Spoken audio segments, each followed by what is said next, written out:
ஓம் சாய்ராம், ஜெய் சாய்ராம். என் அன்பு குழந்தையே, நம்பிக்கையோடு நீ காத்திருந்தாய் அல்லவா? அதனால் உனக்கு இப்போது நல்லது நடக்கப் போகின்றது.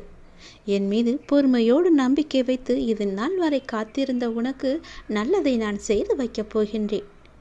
உன்னுடைய வீட்டில் நீ என் குழந்தை அல்லவா? உன் மனம் இதுவரை ஏங்கி தவித்த ஒரு விசேஷம் உன் வீட்டில் விரைவாக நடக்கப் போகின்றது. அதற்கு நானே முழு பொறுப்பையும் எடுத்துக்கொள்ளப் போகின்றேன். ஒவ்வொரு முறையும் உனக்கு நான் வாக்களிக்கும் பொழுது இது நடக்குமா என நம்பிக்கை இழக்காதே. நான் உனக்கு ஒரு நல்ல விஷயத்தை சொல்லும்போது உனக்கே தெரியாமல் உன் மனதிற்குள் அலட்சியமான ஒரு ஒளி உனக்குள்ளே பிறக்கிறது. அது இல்லாமல் நீ பார்த்து கொண்டால் நான் சொல்வது எல்லாமே உனக்கு நிச்சயம் பழிக்கும். பல நல்லதுகளை சொல்கின்றேன், ஆனால் அது உனக்கு ஒன்றுமே நடக்காமல் போனதற்கு காரணம் இது மட்டும்தான். உன் மனதிற்குள் நான் சொல்லும்போது ஏதோ ஒரு அலட்சியத்தன்மை உனக்குள்ளே பதில் சொல்லி கொண்டிருக்கிறது. முதலில் அந்த எதிர்மறையை உனக்குள்ளிருந்து வெளியே கொண்டு வா. நேர்மறையை அங்கே நீ வைத்துவிடு. விரைவாகவே நான் சொன்னது போலவே உன் மனம் ஏங்கிய ஒரு விசேஷம் உன் வீட்டில் விரைவாக நடக்கும். அதற்கு நானும் பொறுப்பு. நான் சொல்வது எல்லாம் நடக்க வேண்டும் என்ற நம்பிக்கை உனக்கு இருந்தால் நிச்சயம் இது நடக்கும். நம்பிக்கை மட்டும் நீ இழக்கக்கூடாது. உன்னோடு இருப்பது நான் அல்லவா? நான் தானே நடக்கின்றேன், நான் தானே நடத்தி வைத்து கொண்டிருக்கின்றேன். நீ நடத்தப் போவதும் நான் தானே. நான் இருக்கும்போது உனக்கு என்ன பயம்? ஏன் உனக்குள்ளே அவநம்பிக்கையை குடிக்கொண்டிருக்கிறது? அந்த அவநம்பிக்கையை எடுத்துவிட்டு நம்பிக்கையை அங்கே வை. நம்பிக்கையோடு காத்திரு, நல்லது நடக்கும். நான் இருக்கின்றேன். உன் மனதில் இப்போது உள்ள அந்த மன வருத்தத்தை உனக்கு நிறையவே கொடுத்தவர்கள் எல்லாம் நன்றாக இருப்பது போல உன் மனதில் தோன்றிக் கொண்டிருக்கிறதல்லவா? அவர்கள் நன்றாக இல்லை, ஏதோ ஒரு சிரமத்திற்கு உள்ளாகி கொண்டு தான் இருக்கின்றார்கள். என்னை துன்பத்திற்கு ஆளாக்கிவிட்டு அவர்கள் மட்டும் நன்றாக இருக்கிறார்கள் என்று உன் மனம் அவ்வப்போது சொல்லி சொல்லி அழுது கொண்டிருக்கின்றாய். நல்லவர்களுக்கு காலமே இல்லை என்று ஏங்கி தவித்து கொண்டிருக்கின்றாய். அது தவறு. நீதி வெல்லும், நிச்சயம் வெல்லும். தெய்வம் இன்றே கொல்லும் என்ற ஒரு வாக்கு போல நான் அவர்களை பார்த்து விட்டேன், ஒரு கை. அதனால் நீ பயப்படாதே. நீ எதனால் பயந்து கொண்டிருக்கின்றாயோ அந்த பயமெல்லாம் இனி உனக்கு வரவே வராது. அவர்களுக்கு புரிய வைக்க வேண்டிய விதத்தில் நான் புரிய வைத்து விட்டேன். ஆனால் அதற்காக நீ செலவிடும் நேரத்தை விட இந்த வருத்தத்திலிருந்து உன்னை எப்படி மீட்க வேண்டும் என்று முயற்சி செய். எந்த விதமான ஆரோக்கியமான சிந்தனைகள் உன் மனதில் எழ வேண்டும் என நீ சிந்தித்து அதற்கு நீ முயற்சி செய். யாருக்கு எதை எப்போது புரிய வைக்க வேண்டுமோ அதை நான் புரிய வைத்து விட்டேன். நீ கவலையின்றி மீண்டு வா. உன் வருத்தத்திலிருந்து வெளியே வா. உனக்கு தேவையான சக்தி முழுவதையும் நான் தருகின்றேன். உன் மனதில் உள்ள எதிர்மறையை நீக்கிவிடு. உன் வாழ்க்கையில் நீ பயணித்த பாதையை நான் பார்க்கிறேன். சந்தோஷம், நிம்மதியை விட கஷ்டமும் கண்ணீரும் இருப்பதை என்னால் உணர முடிகிறது. உன்னை தேற்றுவதற்காகத்தான் நான் இங்கு உனக்கான எல்லாவற்றையும் சரி செய்து கொண்டிருக்கிறேன். உன் வாழ்க்கையின் சூடுகளை நான் திருத்தி எழுத உன் கர்ம வினைகளுடன் நான் போராடி வருகிறேன். அதை நன்றாக நீ உணர்கிறாய் அல்லவா? உன் கண்ணீரை உன்னை உண்மையாக நேசித்தவர்களுக்காக மட்டும் சிந்து. அதில் தவறு இல்லை.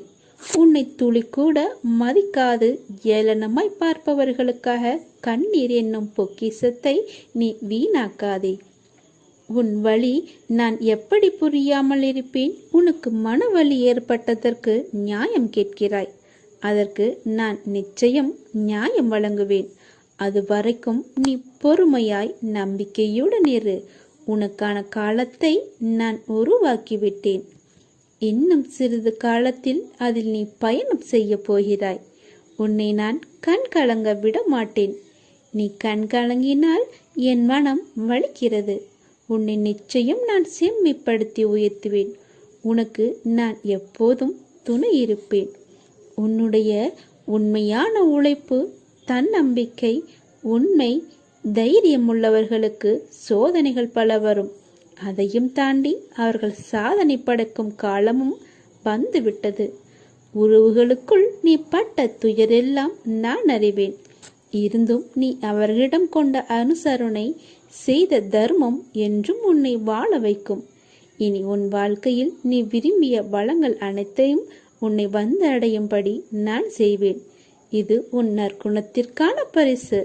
உன் மதிப்பை அவர்கள் உணரும்படி நான் செய்வேன்.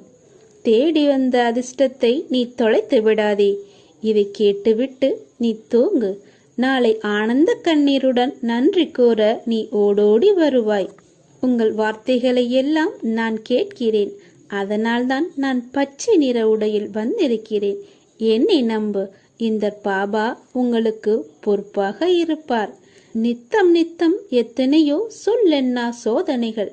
சோதனைகளினால் வரும் உனக்கு வேதனைகள் ஒவ்வொரு கணமும் உங்கள் பொறுமையையும் நம்பிக்கையும் தகர்க்க பார்க்கின்றன. எனக்கு எல்லாம் தெரியும். கொஞ்சம் பொறுமையோடும் நம்பிக்கையோடும் இருந்தால் உனக்கு மனநிறைவானதை என்னால் அளிக்க இயலும். நல்லதே செய், நான் இருக்கிறேன் உனக்கு. பாபாவின் செயல்களை அறிவது என்பது மிகவும் கடினம்.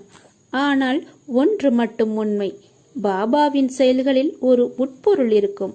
அவரை நம்பும் பக்தர்களை அவர் என்றும் கைவிடவே மாட்டார். பாபாவின் விருப்பப்படியே அனைத்தும் நடக்கும்.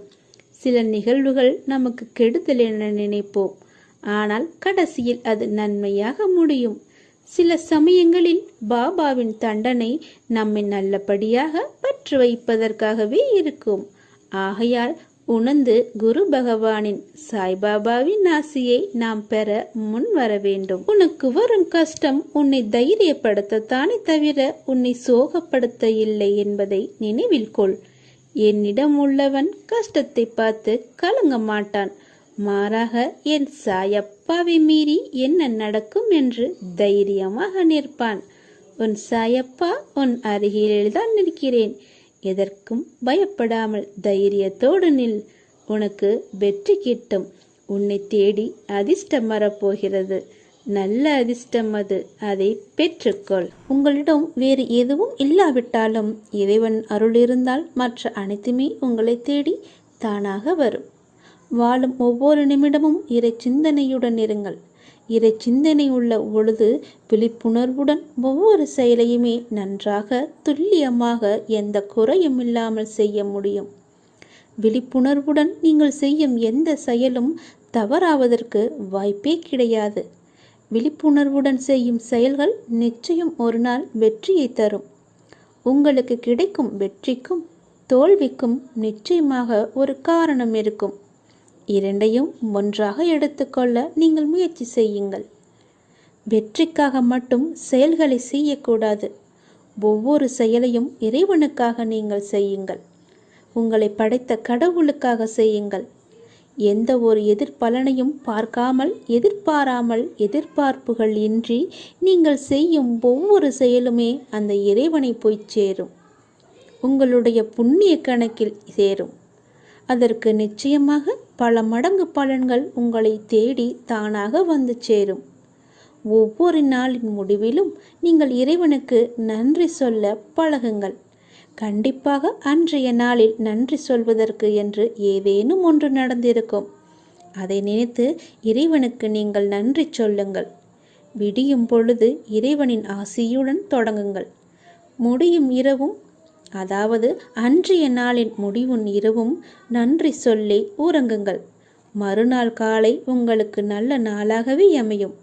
இன்று எங்களுக்கு அமைத்து கொடுத்ததற்கு மிகவும் நன்றி இறைவா என்று இறைவனுக்கு நீங்கள் நன்றி சொல்லுங்கள். ஒவ்வொரு நாளின் தொடக்கத்திலும் இறைவன் மீது முழு நம்பிக்கையுடன் நீங்கள் தொடங்கி பாருங்கள். உங்கள் வாழ்வு எப்படி இருக்கிறது, அன்றைய நாள் எப்படி அமைந்திருக்கிறது என்று தானாகவே தெரிய வரும். எழுந்திருக்கும் பொழுது சட்டென்று எழுந்திருக்காமல் இறைவனின் பெயரை சொல்லிவிட்டு எழுந்திருங்கள். நன்றாகவே இருக்கும். ஒரு நிமிடம் சுதாரித்து கொண்டு பிறகு ஏந்திரியுங்கள். அப்பாவின் பெயரை சொல்லி எழுந்திரியுங்கள். உங்கள் வாழ்க்கை மீது உங்களுக்கு இருக்கும் அக்கறையை விட உங்களை படைத்த இறைவனுக்கு நிச்சயமாகவே அதிக அக்கறை இருக்கும். நம்புங்கள், நன்றாக நீங்கள் வாழ்வீர்கள். இதனை உணர்ந்தால் இறைபலமும் மனோபலமும் உங்களிடம் அதிகரிக்கும் தானாகவே. இறைவனின் அருளும் ஆசியும் உங்களிடம் நிறைந்திருக்கும் முழுவதுமாகவே.